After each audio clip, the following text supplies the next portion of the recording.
Students, today we are going to discuss poem number 4 after Blenheim, written by Robert Southey. Blenheim was a village in southern Germany, and a battle took place in Blenheim in 1704 और ये युद्ध जो है England और France के बीच में लड़ा गया था. The battle was fought between England and France. Ultimately the English defeated the French. England ने फ्रांस को पराजित कर दिया था उस युद्ध में. और इस कविता में एक ग्रैंडफादर और उसके दो ग्रैंड चिल्ड्रन बातें कर रहे हैं, इस कविता में दिखाया गया है. And this poem also describes the generation gap between the thinking of old Caspar. Old Caspar is the name of grandfather, and his two grandchildren.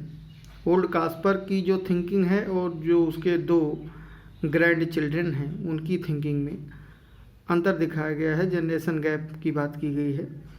और रॉबर्ट साउदे ने इस पोएम को 1796 में कंपोज किया था.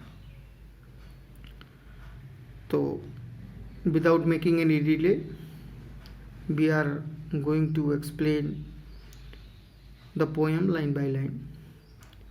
It was a summer evening. Old Caspar's work was done, and he before his cottage door was sitting in the sun, and by him spotted on the green his little grandchild Wilhelmine.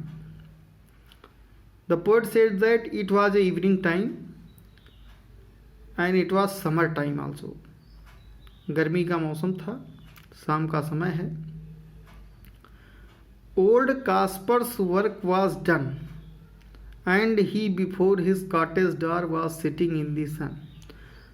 Having completed his work, old Caspar was taking rest in front of his cottage door,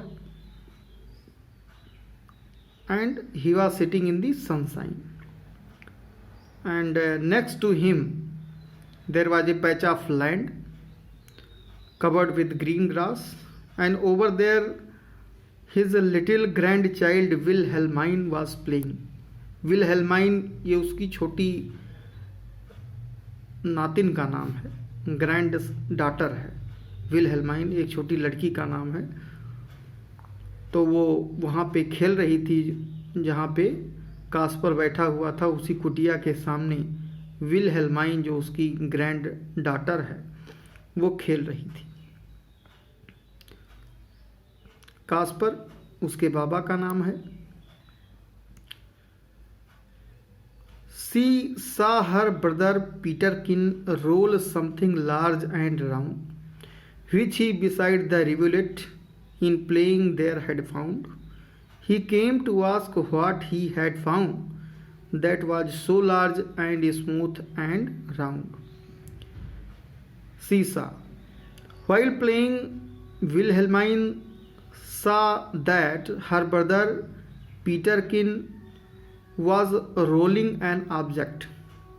जब विलहेल्माइन खेल रही थी उस समय उसने देखा कि उसका जो भाई है पीटरकिन वो कोई ऑब्जेक्ट लुढ़काते हुए ला रहा था.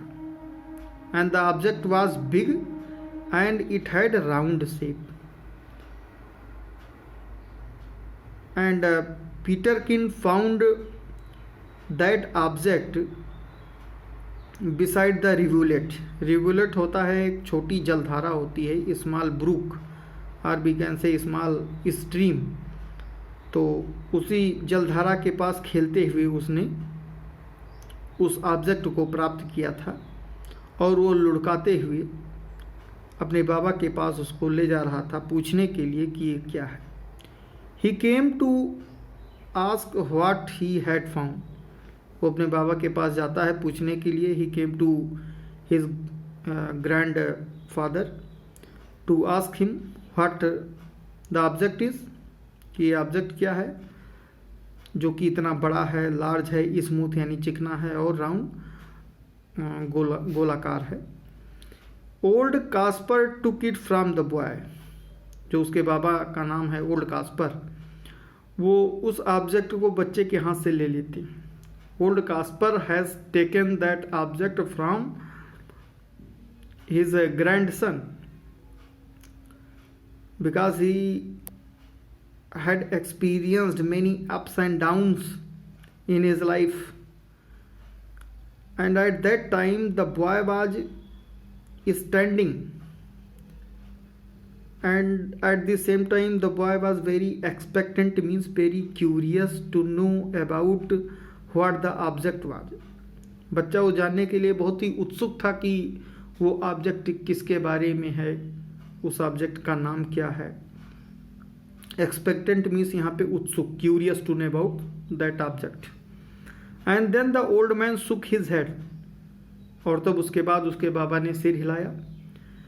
And with a natural sigh, और उन्होंने गहरी सांस ली। Natural sigh means old Kaspar had taken a deep breath. It is some poor fellow's skull, said he. And old Caspar said by replying that this object is a skull and it is belong to a soldier. Skull means खोपड़ी, bone structure of face, उसे school कहा जाता है।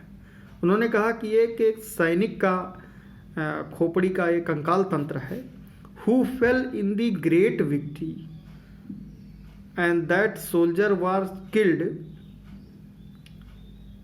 in a battle. And old Caspar says that battle was very great.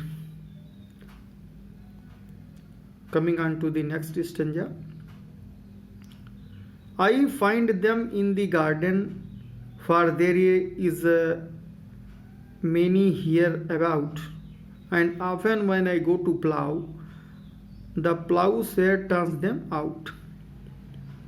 उसके बाबा कहते हैं ये जो स्कल है, खोपड़ी का जो कंकाल तंत्र है, इसे तो मैं अक्सर पाया करता हूँ